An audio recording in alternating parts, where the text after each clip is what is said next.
Welcome to the series concept between the lines. तो आज की सीरीज़ में हम एक और कॉन्सेप्ट देखने जा रहे हैं। तो आज के हमारे कॉन्सेप्ट का नाम है difference between parole and furlough. तो ये दोनों जो टर्म्स हैं ये अक्सर न्यूज़ में देखी जाती है जब कभी किसी कैदी को लीव दी जाती है या उसे किसी कंडीशन पर छोड़ा जाता है। तो ये दो टर्मिनोलॉजी काफ़ी कंफ्यूजिंग होती है।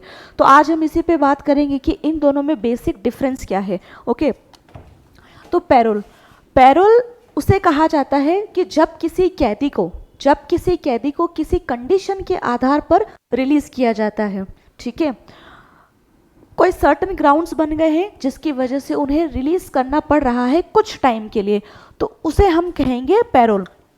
नेक्स्ट सेकंड कि पैरोल के अंदर जब आप किसी कैदी को रिलीज करते हो तो जितने दिन के लिए आप उन्हें रिलीज कर रहे हो, तो वो फॉर एग्जांपल लेट्स से कि अगर आप उन्हें 15 डेज के लिए पैरोल पे छोड़ रहे हो, तो जो 15 डेज का जो पीरियड है वो उनके सज़ा में, अगली सज़ा में जब वो रिज्यूम करेंगे उनकी सज़ा को, तो उसमें वो ऐड ऑन हो जाएंगे।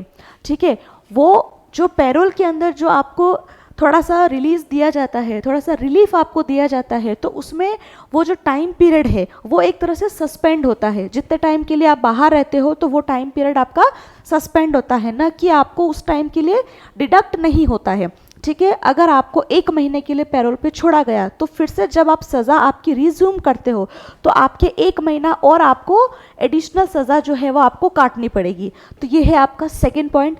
थर्ड पॉइंट कि पैरोल जो है वो किसी कैदी का क्या है, अधिकार नहीं है। ओके, अगर किसी कैदी ने पैरोल मांगा है किसी कंडीशन पे, तो वो उसे ज़रूरी नहीं है कि उसे पैरोल दे ही दिया जाएगा, उसे दिया जा भी सकता है और नहीं भी दिया जा सकता है। इसीलिए पैरोल जो है वो कभी भी एक कैदी का राइट नहीं माना जाता है। ठीक, उसी के ऑपोजिट आपका आता है फरलो। फरलो के अंदर जैसा कि हमने पैरोल में देखा कि कंडीशनल रिलीज किया जाता है, उसी के ऑपोजिट फरलो के अंदर किसी कैदी को कंडीशनल रिलीज नहीं किया जाता है। यानी कि फरलो के अंदर किसी भी कैदी को रिलीज करने के लिए कोई कंडीशन होती ही नहीं है, कोई रीज़न होता ही नहीं है। फरलो के अंदर ऐसे कैदी को रिलीज किया जाता है जो काफ़ी लंबे समय से सज़ा काट रहे होते हैं और उन्हें उनके अच्छे बिहेवियर के आधार पर कुछ टाइम के लिए कुछ रिलीफ प्रोवाइड किया जाता है। पहला पॉइंट। दूसरा पॉइंट कि जितने टाइम के लिए उन्हें बाहर रखा जा रहा है, जितने टाइम के लिए उन्हें छुट्टियां मिली है, ठीक है, तो उसमें वो जो सज़ा है उनकी, वो सज़ा एक्चुअल सज़ा में से उनके डिडक्ट हो जाती है।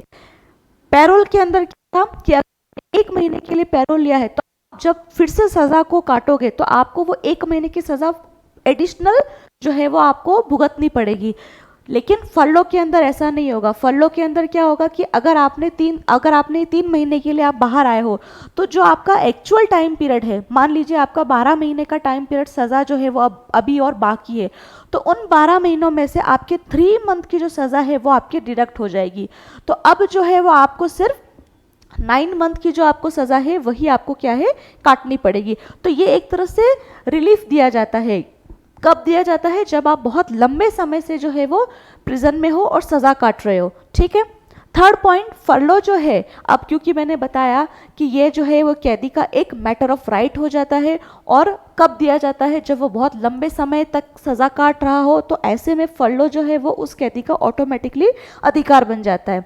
ठीक, तो ये दोनों बेसिक टर्मिनोलॉजी है, ठीक है, जो हमें याद रखनी है। Thank you.